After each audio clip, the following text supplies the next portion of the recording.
உங்க கூட இருக்கிற அந்த லேடி யாரு? இவங்க என்னுடைய மனைவி.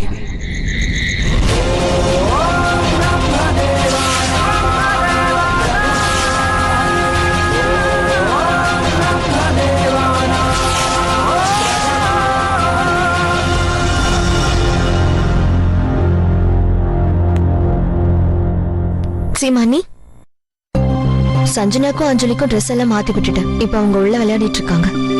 தேங்க்யூ ஜான்வி. ஜான்வி, இந்த மாதிரி அவர் எப்பவும் நடந்துகிட்டதே இல்ல.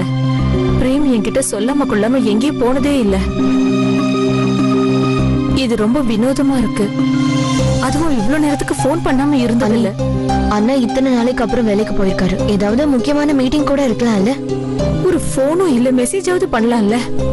ஒருவேளை அவருக்கு நெட்வொர்க் இஷ்யூஸ் இருக்கலாம், இல்லனா பேட்டரி கூட டவுனா இருக்கலாம். நீங்க எதுக்கும் டென்ஷன் ஆகாதீங்க அண்ணி. அம்மனோட அருள் நமக்கு இருக்குல்ல. அண்ணா கண்டிப்பா வீட்டுக்கு வந்து சேருவாரு. ஜானவி சரியாதான் சொல்றா சீமா. இத பாருமா, அந்த அவனோட அருளாலதான் பிரேம் திரும்பவும் கிடைச்சிருக்கான்.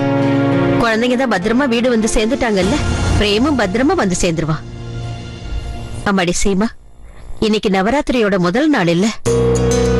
நவராத்திரிய வழக்கமா நல்லபடியா கொண்டாடணும்னு நீதானே சொல்லுவ. சாயந்தரம் வேற ஆயிடுச்சுமா. ஜானவி, நீ போய் எல்லாரையும் கூட்டிட்டு வாமா. சரிம்மா, வாமா.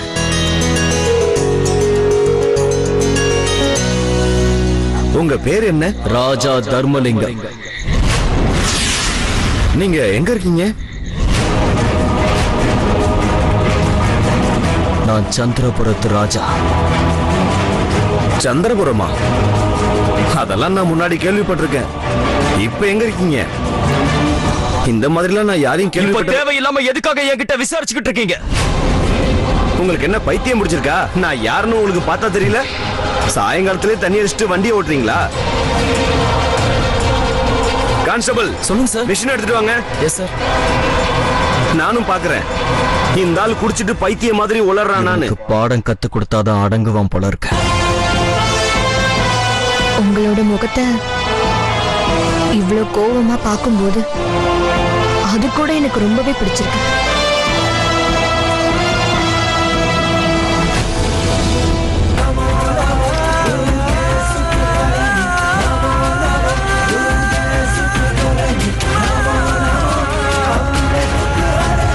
அம்மா, என்னோட பிரேம நீங்க தான் காப்பாத்தணும். அவர் எங்க இருந்தாலும் பத்திரமா இருக்கணும். கான்ஸ்டபிள், அந்த மேடத்தை கீழே இறங்க சொல்லு.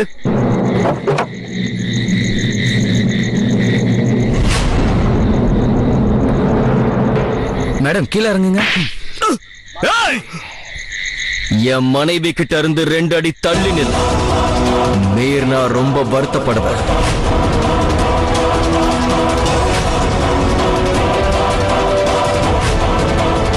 உனக்கு எவ்வளவு திமிரு? போலீஸ்காரங்க மேலேயே கைய வைப்பியா? உன்ன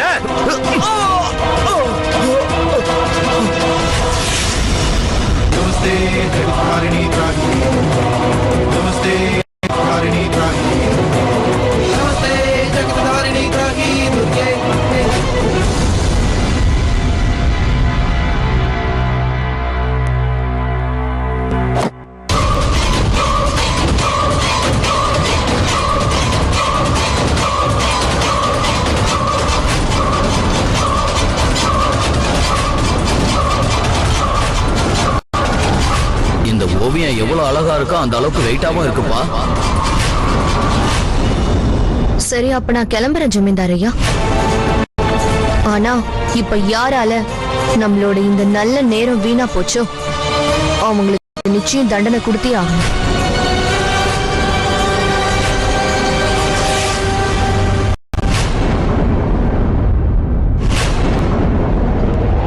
இந்திராவதி,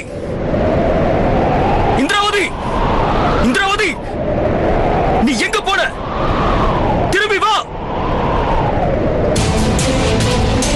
என்ன சன்னி, இன்னும் அண்ணனை நினைச்சு கவலைப்பட்டுட்டு இருக்கீங்களா? ஆமா ஜானவி, நீயே சீமா, பாரு. நீங்க கவலைப்படாதீங்க, நான் போய் எல்லாத்தையும் பாத்துக்கிறேன். அமர், நானும் உன் கூட வரேன். இல்ல வேண்டாம் அண்ணி, நீங்க எங்கேயே இருங்க, நான் அமர் கூட போயிட்டு வரேன். ஆனா ஜானவி, நீ ஜானவி சொல்றது சரிதாம்மா. காலையில இருந்து நீ ஒண்ணுமே சாப்பிடல, விரதம் இருக்க இல்ல. இந்த சமயத்துல வெளியில போறது கஷ்டம்மா. அந்த தாய் மேல நம்பிக்கை வையுமா, எல்லாம் சரியாயிடும். ப்ளீஸ் எனக்கு ஃபோன் பண்ணிட்டே இருங்க. சரி.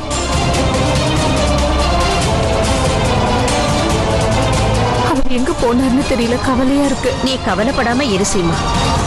அம்மன் துணை இருக்குல்ல, எல்லாம் சரியாயிடும்.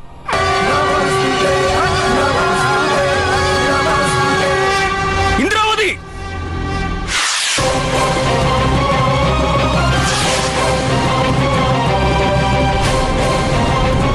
நீ செஞ்ச தவறுக்கான தண்டனைய நீ அனுபவிச்சுதான் ஆகணும்.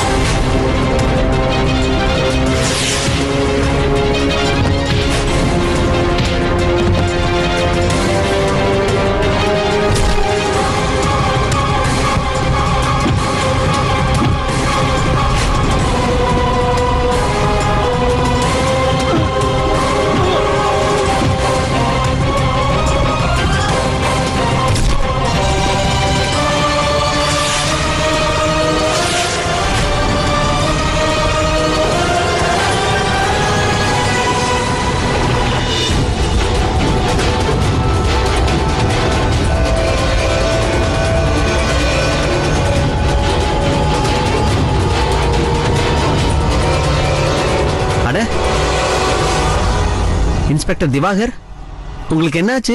இங்க என்ன பண்றீங்க? அமர், நீங்க எப்படி இந்த நேரத்துல? அது என்னோட நண்பன் காலையில இருந்து வீட்டுக்கு வரல. அவனை இதுவரைக்கும் கான்டாக்ட் பண்ணவும் முடியல. அவனை தேடிதான் நாங்க வந்தோம்.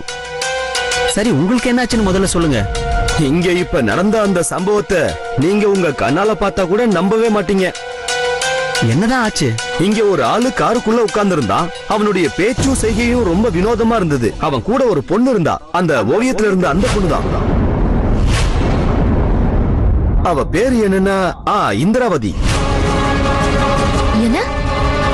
ஆமா, அந்த பொண்ணு வண்டியை விட்டு கீழே இறங்கி எங்க கண்ணு முன்னாடியே அப்படியே மாயமா மறைஞ்சு போயிட்டா. அப்புறம் அந்த ஆளு தன்னை சந்திரபுரம் ராஜான்னு சொல்லிக்கிட்டான். அவன் பேரை கூட ராஜா தர்மலிங்கம்னு சொன்னான். ஒரு நிமிஷம், அவரு இந்த போட்டோல இருக்கிறவரை பாருங்க. அட ஆமா, இதே ஆளுதான். ஆனா உங்களுக்கு எப்படி இந்த ஆளை தெரியும்?